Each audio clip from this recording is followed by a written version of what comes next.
Hey, Sean Franklin from Blood and Iron Martial Arts with Kyle Griswold, Phoenix Society for Historical Swordsmanship, Mortau Chapter. Today we're going to be talking about how to enter the grapple.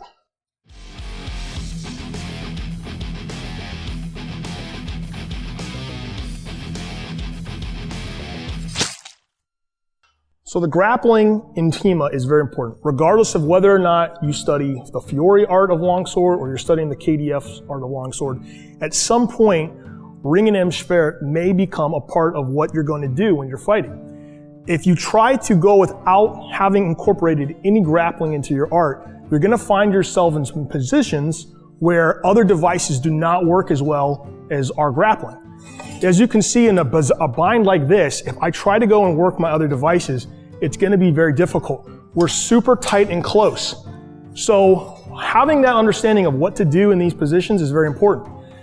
There are two possible outcomes as to why we may end up in such a position that grappling becomes important. The first of which is, through just the natural flow and organic process of the fight, we found ourselves here. One of us has attempted a wind, one of us has come in too deep, we've both passed with an attack, and now we find ourselves very close. And the second option, which we're about to discuss, is when I choose, my intention is to enter the fight to grapple. So when we're trying to initiate a grapple, we're entering the fight in order to, with the intention of grabbing our opponent or working in some sort of grappling device, we need to focus first and foremost on our footwork.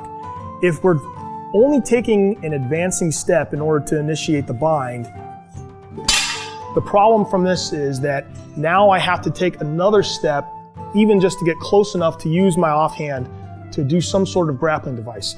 In the time it takes me now to move and step again within measure, Sean can free himself from the bind and harm me. Ideally, when we're entering the bind, we want to be doing so with a passing step. So if I intend to commit the bind, now I'm much closer. I can actually reach without the step to touch Sean. And now as I take my passing step, Sean can't move far enough away from me in order to not let me complete my device. So, the other way that we're going to initiate the grapple is just off of a regular sword exchange. If I throw my first attack, I'm nowhere near close enough to grapple, but that's okay, because I'm just trying to hit him with my sword.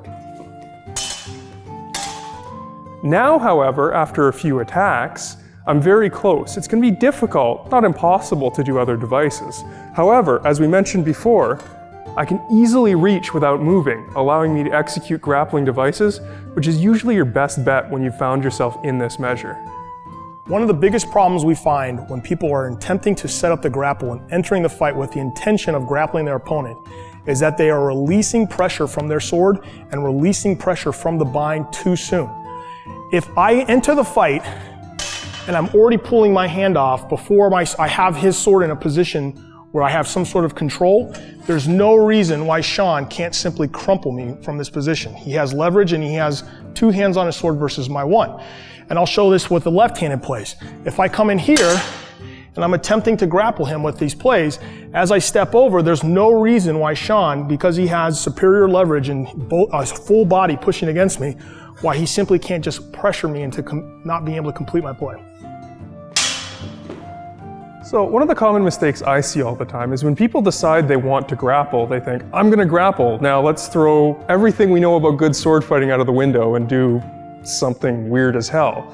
If I want to grapple and I come forward with some weird broken position, first of all, I'm in a weird broken position. I can't do a good grapple from here. Second of all, I'm really relying on the fact that he just stuck his sword out and didn't actually try to attack me. Just because I want to grapple doesn't mean we're not still sword fighting. If he attacks me directly,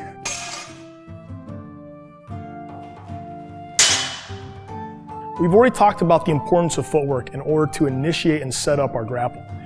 Like I said before, the passing step to initiate the bind is important, but let's talk about what we need to do after we've set up the bind. So I've passed and I've committed myself to this bind. We're now very close. Unfortunately, if I go straight to the grapple from here, Sean is in a very good position to resist me. He has good structure, he's facing me, and he has his sword with good edge alignment resisting me. If I just try to come in, again, all the things we talked about earlier with releasing our pressure too soon is gonna be true.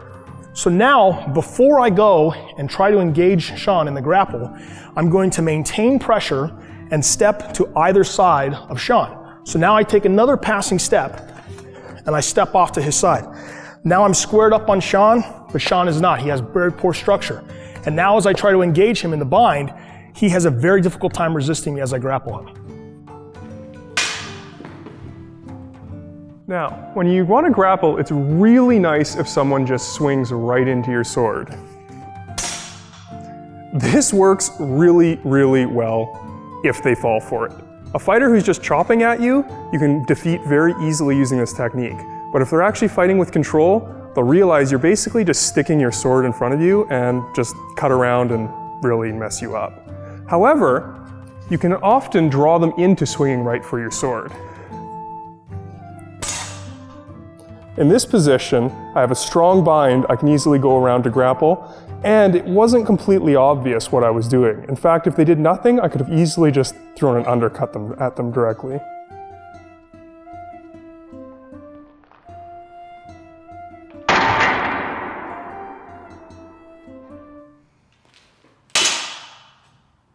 All right, so this is just some of the basics to grappling entries. As you can see, it's very complicated. There's many different ways that you can do it, but it all stems from the same thing, being strong on the sword, closing distance, and being ready. So big thanks to Kyle for coming up and helping us with this episode.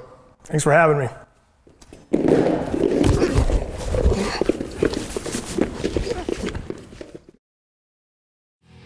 Okay, thank you to all our Patreon supporters, our 1 thumbs up supporters, and especially the big 2 thumbs up to our 2 thumbs up supporters.